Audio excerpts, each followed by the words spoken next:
வேதம் முதல்ல நம்மளை பார்த்து கேட்ட கேள்வி என்ன?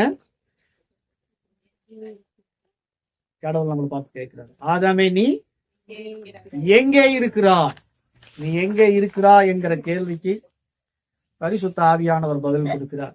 2 கொரிந்தியர் 5ஆம் அதிகாரம் 17ஆம் வசனத்துல, கிறிஸ்துவுக்குள் நாம் இருக்கிறோம். இருக்கிறோம், கிறிஸ்துவுக்குள் நாம் இருக்கிறோம். 2வது ஒரு கேள்வி கேட்டார், உன்னை நிர்வாணி என்று உனக்கு சொன்னவன் யார்? ஒரு மனுஷன் கிறிஸ்துவுக்குள்ள வந்துட்டான்னு சொன்னா அவன் நிர்வாணி கிடையாது. கலாத்தியர் 3ஆம் அதிகாரம் 27வது வசனம் சொல்கிறது, அவர்கள் கிறிஸ்துவை தரித்துக் கொண்டிருக்கிறார்கள். கிறிஸ்துவை ஆடையாக வஸ்திரமாக தரித்துக் கொண்டிருக்கிறார்கள். நாம எங்க இருக்கிறோம்? கிறிஸ்துவுக்குள் இருக்கிறோம். இனி நாம பாவி கிடையாது. சொல்லுங்க பக்கத்துல, இனி நான் பாவி அல்ல. 2 கொரிந்தியர் 5:19 சொல்கிறது. 21 சொல்லுது, நாம் தேவனுடைய நீதியாயிருக்கிறோம். இல்லையா? இப்படித்தான் நம்ம பார்க்கிறோம். கிறிஸ்துவுக்குள்ள நாம் யார் என்கிற வெளிச்சத்துக்குள்ள நாம வந்துட்டோம் சொன்னா எல்லாவற்றையும் நாம் என்ன பண்ணலாம்னா சுதந்திரித்துக் கொள்ளலாம். இஸ்ரவேல் ஜனங்களிடத்துல 2 காரியம் அவங்க கிட்ட இல்ல. 2 காரியத்தை அவங்க மிஸ் பண்ணிட்டாங்க. அதை ஏசாயா சொல்றாரு பாருங்க. ஏசாயா தீர்க்கதரிசன புஸ்தகம் 1ஆம் அதிகாரம் 3வது வசனத்துல, மாடு தன் எஜமானையும் கழுதை தன் ஆண்டவனின் முன்னணையையும் அறியும், இஸ்ரவேலோ அறிவில்லாமலும் என் ஜனம் உணர்வில்லாமலும் இருக்கிறது. என்ன இல்லையா? இஸ்ரவேல் ஜனங்களுக்கு என்ன இல்லையா? அறிவில்லை. ஃபர்ஸ்ட் அறிவில்லாததுனால உணர்வும் இல்லாம,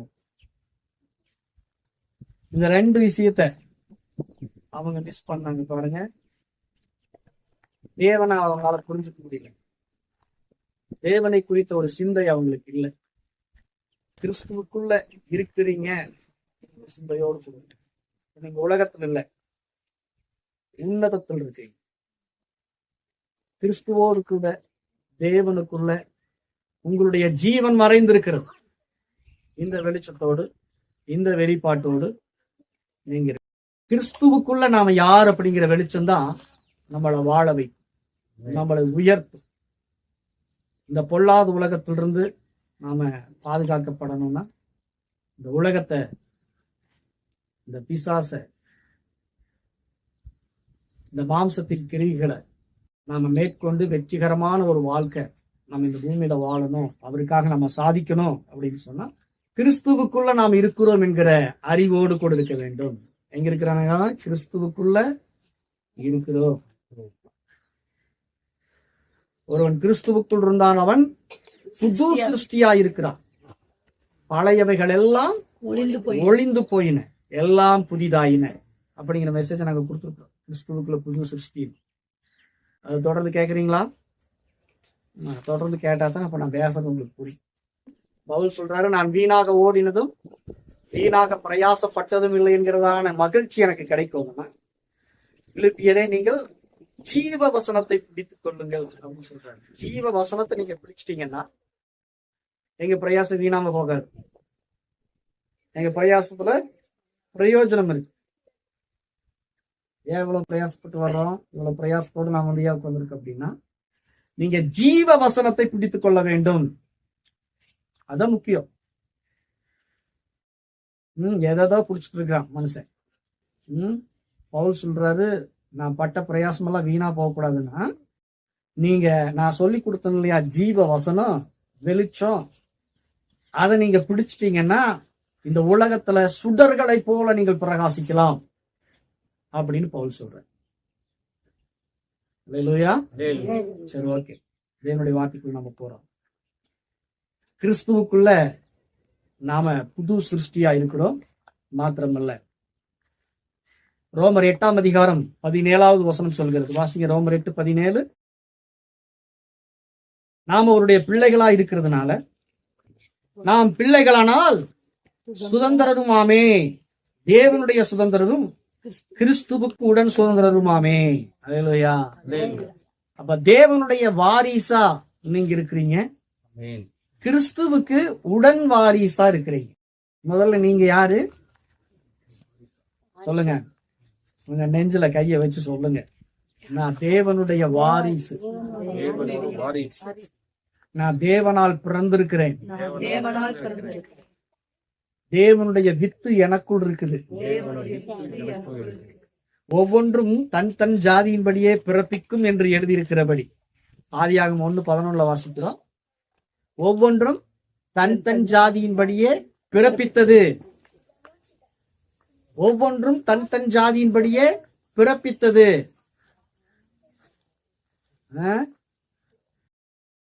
மாமரம் அதனுடைய ஜாதியை பிறப்பித்தது, பலாமரம் அதனுடைய ஜாதியை பிறப்பித்தது, மிருகங்கள் அதனுடைய ஜாதியை பிறப்பித்தது.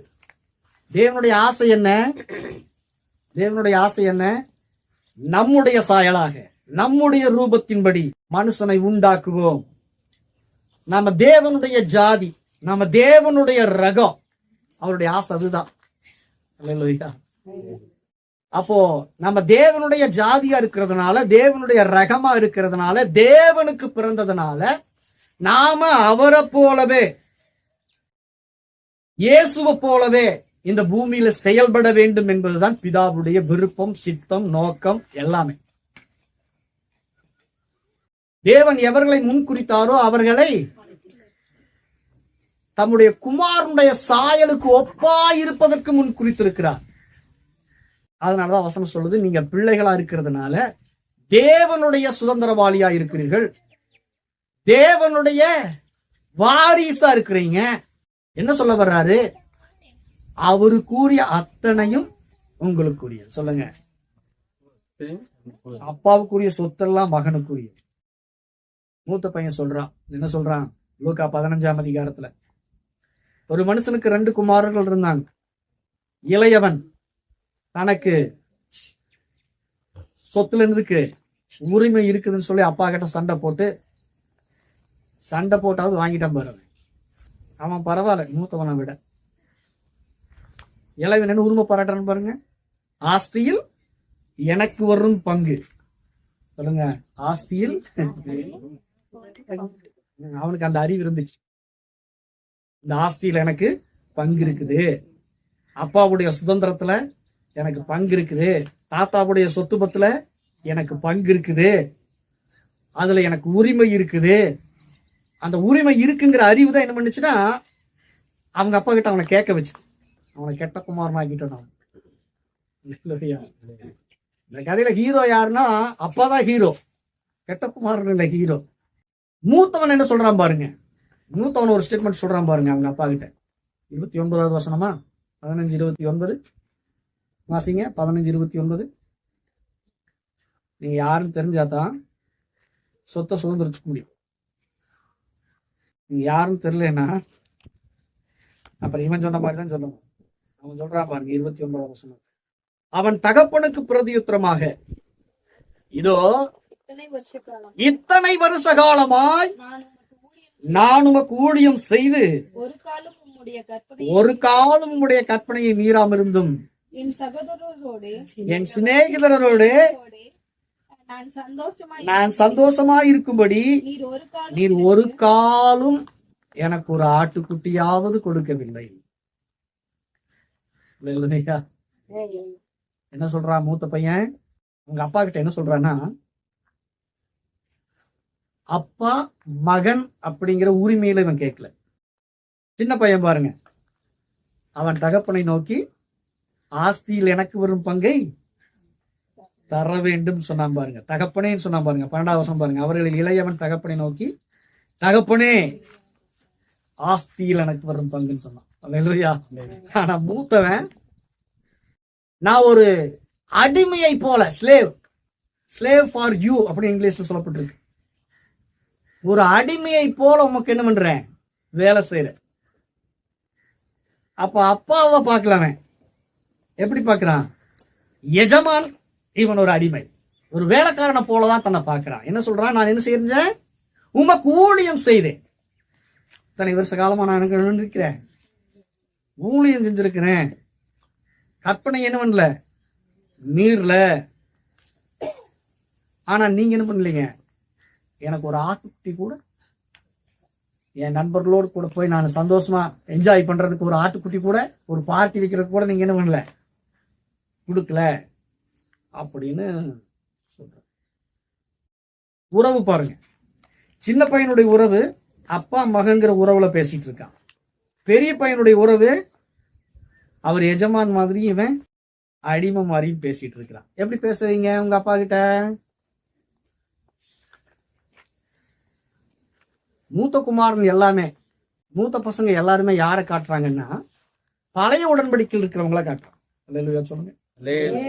ஆபிரகாம், ஈசாக்கு, யாக்கோபு இவங்க எல்லாமே மூத்த குமாரர்கள், எங்கள் அடிமைகள் என்று சொன்னார்கள்.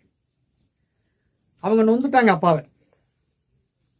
ஆனா அப்பா சொல்றாரு பாருங்க 31வது வருஷம், அதற்கு தகப்பன், மகனே நீ எப்போதும் என்னோடு இருக்கிறார். அப்பா என்ன சொல்றாரு? அப்பா என்ன சொல்றாரு? மகனே சொன்னாரு. என்ன சொன்னாரு? என் மகனே எப்போதும் என்னோடு கூட இருக்கிறாய். நீ என் கூடவே இருக்கிறதுனால, என் மகனா நீ இருக்கிறதுனால எனக்கு உரியது எல்லாம் உன்னுடையதா. நீ ஒரு ஆட்டுக்குட்டி என்கிட்ட கேட்கணுமா?